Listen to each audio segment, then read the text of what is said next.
पूर्व मुख्यमंत्री शिवराज सिंह चौहान नीमच के हवाई अड्डे पर पहुंचे, जहां पर भाजपा के कार्यकर्ता और भाजपा के विधायक दिलीप सिंह परियार ने फूल मालाओं से पूर्व मुख्यमंत्री शिवराज सिंह चौहान का स्वागत किया। वहां से वो सर्वन्या महाराज सभा को संबोधित करने के लिए रवाना हुए। सर्वन्या महाराज में भी उनका फूल मालाओं से स्वागत किया गया। सभा को संबोधित करते हुए शिवराज सिंह चौहान ने कांग्रेस पर तीखा निशाना साधा।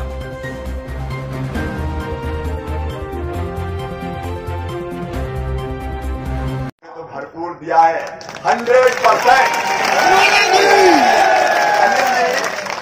नीमच जैसे रिजल्ट आते तो 230 में से 230 जीत जाते हैं। ये तीनों विधायक 3 सीटें यहाँ विधानसभा की है, आपने तीनों की तीनों भारतीय जनता पार्टी को जिताई है। मैं सचमुच में सिर झुका के आपको प्रणाम करता हूँ, आपका अभिनंदन करता हूँ, आपको धन्यवाद देता हूँ। आप सबको हृदय से प्रणाम। सचमुच में आप ऐसे हैं कि आप पे जान देने को भी जी चाहता है। बड़ी अटकलें मंदसौर में क्या होगा, नीमच में क्या होगा, किसान आंदोलन की चर्चा थी, लेकिन धन्य मेरे नीमच के बहनों और भाइयों, आपने अद्भुत काम किया है। आप सबको प्रणाम। और दूसरी बार और इसलिए प्रणाम कर रहा हूँ, कितने घंटे से बैठे? अरे कितने घंटा हो गए? धूप लग रही कि नहीं? पसीना बह रहा कि नहीं? देखिए इतनी धूप में बिना टेंट के इतनी देर से आप बैठ के पसीना बहा रहे। मेरे सर्वानिया में उपस्थित बहनों और भाइयों, मैं फिर आपको प्रणाम करता हूं और ये वचन देता हूं कि आपने धूप में बैठ के पसीना बहा के ये सभा सुनी है। आपके पसीने की एक एक बूंद का कर्जा आपका सेवा करके ये सेवक चुका देगा, भारतीय जनता पार्टी चुका देगी। मेरे बहनों और भाइयों, संघर्ष का शंख फूंक चुका है, युद्ध के नगाड़े बज रहे हैं, सेनाएं आमने सामने, भारतीय जनता पार्टी की सेना तैयार है, लेकिन सामने की सेना में तो सेनापति तय नहीं है। हमारे सेनापति कौन है? अरे जोर से बताओ, हमारे सेनापति कौन है? सारी दुनिया देख ले, भारतीय जनता पार्टी के सेनापति नरेंद्र मोदी, एक ऐसा यशस्वी नेता जिसने देश का मान सम्मान और शान पूरी दुनिया में बढ़ाने का काम किया है। एक ऐसा नेता, वो युग याद करो बहनों और भाइयों, 2011 में मुंबई पर आतंकी हमला हुआ था, सैकड़ों लोगों की जान ले ली गई थी। आप जानते हो उस हमले की भयावहता को हम भूले नहीं है। तब केंद्र में कौन की सरकार थी? कौन की सरकार थी? कांग्रेस की। इनकी हिम्मत हुई है कि पाकिस्तान की सेना में, पाकिस्तान की सीमा में भेज देते वायुसेना और तबाह कर देते आतंकवादियों के घर को। ये तो दबे छुपे बैठे रहे, कान नहीं हिलाया। और इनने तो मुंबई जो बम कांड हुआ था, मुंबई में जो आतंकवादी हमला हुआ था, उसकी फिल्में बनाने का काम किया। वो आतंकवादी यही सोच रहे थे कि अब भी भारत में ऐसा कर लेंगे। गलती से हमारे नौजवानों पर, हमारे जवानों पर आतंकी हमला किया। 40 जवान हमारे शहीद हुए भारत माता की सेवा के लिए। उन्होंने रक्त की अंतिम बूंद दे दी, लेकिन भारत अब वो भारत नहीं था। ये नए भारत का उदय हुआ है। मोदी जी ने कहा पूरी दुनिया के सामने कि हम किसी को छेड़ेंगे नहीं, लेकिन किसी ने अगर हमें छेड़ा तो उसे हम आकाश सेना को खुली छूट है, खुल जाओ, आतंकवादियों के ट्रेनिंग कैंप तबाह कर दो। भारतीय वायुसेना के हमारे बहादुर जवान जाते हैं और बम वर्षा करते हैं और आतंकवादियों के ठिकानों को तबाह और बर्बाद कर देते हैं। और सुन लो आतंकवादियों, और सुन लो पाकिस्तान वालों, नरेंद्र मोदी जी ने कह दिया है कि चुन चुन के बदला लेंगे। ये वो सरकार नहीं है कि एक गाल पे कोई थप्पड़ मारे तो दूसरा गाल कर दे। अरे धरती तो क्या, अगर पाताल में भी घुस जाओगे तो मारेंगे अपने सही जवानों की। एक एक खून का बदला लेगा भारत। एक नए भारत का उदय हुआ मेरे बहनों और भाई। एक तरफ नरेंद्र मोदी जी की वो शौर्य गाथा, और दूसरी तरफ ये कह रहे हैं प्रमाण दो, सबूत लाओ। ये कैसी कांग्रेस है? इसका एक नेता दुर्भाग्य से मध्य प्रदेश का 10 सालों तक मुख्यमंत्री रहा है। नाम नहीं लूंगा, नहीं तो नहाना पड़ेगा। और अभी 4 सभाएं बाकी है, इतना समय नहीं कि स्नान करें। वो कहता है कि ये तो दुर्घटना थी, दुर्घटना। ये मध्य प्रदेश में पैदा हुआ, ये कैसा नेता है बहनों और भाइयों? इसको लज्जा नहीं आती, इसको शर्म नहीं आती।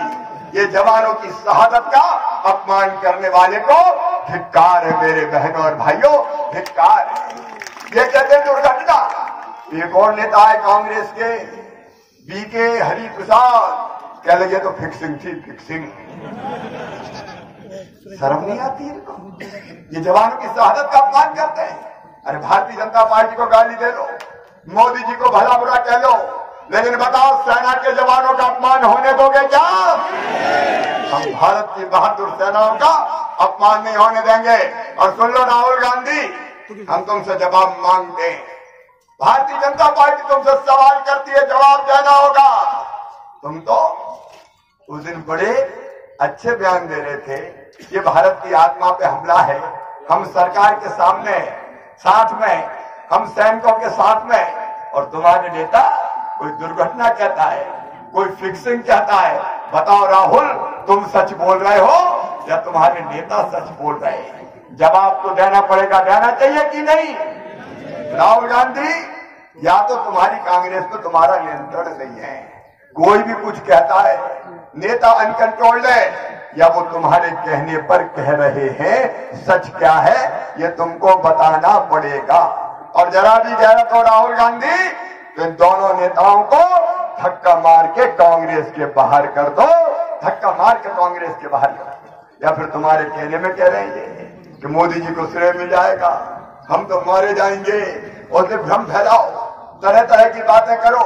अरे मेरे बहनों और भाइयों, हमारे सेनापति नरेंद्र मोदी जी, और सामने एक नहीं कई नाम है, बुआ है, बबुआ है, बाबू है, दीदी है, पता नहीं कौन कौन है। ये गठबंधन नहीं है महागठबंधन, ये महाठगबंधन है। जितने ठगे वो इकट्ठे हो रहे हैं। अब इनको पूछो नेता कौन है? इनके नेताओं की सभा में अगर पूछ लो, कह दे कोई पीछे से प्रधानमंत्री जी, तो 20-25 खड़े होकर नमस्कार करने लगते हैं। अरे भैया, अब तो शादी आ गई, बारात का दिन भी आ गया, बाराती इकट्ठे हैं, बैंड बाजे बज रहे, शहनाइयां गूंज रही है, आतिशबाजी हो रही है, घोड़ी भी आ गई है, लेकिन दूल्हा कौन है ये तो बता दो। और इतने दूल्हा अगर घोड़ी पर बैठ गए तो घोड़ी का क्या होगा? क्या वो ससुराल तक पहुंचेगी? मेरे बहनों और भाइयों, ये तबाह और बर्बाद कर देंगे। सरकार का फर्क देख लो। मैं लंबी बात नहीं करूंगा, काफी समय हो गया है। एक समय थी 2.5 महीने पहले भारतीय जनता पार्टी की सरकार, मैं मुख्यमंत्री था आपके आशीर्वाद से। आज दिल से बताना कैसी थी वो सरकार? अरे जरा दिल से बता दो कैसी थी? और अब वो सब बातें नहीं दोहराऊंगा जो मेरे मित्रों ने कही है, लेकिन आचार संहिता लगी नहीं और कमलनाथ के मैसेज आ गए मोबाइल पे कि आचार संहिता लग गई, इसलिए कर्ज माफी अभी नहीं होगी, अब चुनाव के बाद में देखा जाएगा। भैया इंतजार ही कर रहा था कि कब प्रेस कॉन्फ्रेंस को, और आचार संहिता लगते ही जान छुड़ाओ बोले, चलो किसान भाई अभी नहीं, अब आचार संहिता के बाद देखूंगा। हे कमलनाथ, कर्ज माफी की घोषणा तुमने कांग्रेस ने की थी, वादा तुमने किया, अब जो वादा किया वो निभाना पड़ेगा कि नहीं? और तुम नहीं निभाओगे तो हमें निभाने मैदान में सड़कों पे आना पड़ेगा। हम छोड़ेंगे नहीं किसान भाइयों, हम छोड़ेंगे नहीं। ये 200 रुपया, ये 400-500 रुपया, इसकी कर्ज माफी नहीं चलेगी। कोई मत भरना पैसा, सब किसान का कर्जा 2 लाख तक का माफ करना पड़ेगा। मजाक नहीं बनने देंगे। मजाक बना के रख दिया। क्या समझा तुमने किसानों को? कर्ज माफी के नाम पर तुम किसानों को ठग रहे हो। मेरे बहनों और भाइयों, ये कांग्रेस की सरकार जब से आई है, रोज किसानों पर केस बन रहे हैं। बताओ बन रहे कि नहीं बन रहे? खेत बनाए जा रहे, पैसा लूटा जा रहा है, किसान ठगा जा रहा है। मैं मुख्यमंत्री था, नलकूप खनन करना होता था, कलेक्टर को निर्देश होते थे कि जहां जरूरत है नलकूप खोदने दो, लेकिन अब प्रतिबंध लगा है। और नलकूप कितने पैसा दे के खुद रहा है? अरे कितने पैसा? 5-10 दे दो तो नलकूप खोद लो। इस सरकार में रेट फिक्स हो गए हर चीज के, ट्रांसफर के, पोस्टिंग के, नलकूप खनन के, पुलिस झूठे केस बना तो छुड़वाई के। बोलो जी तुम क्या क्या खरीदोगे? यहाँ हर चीज बिकती है।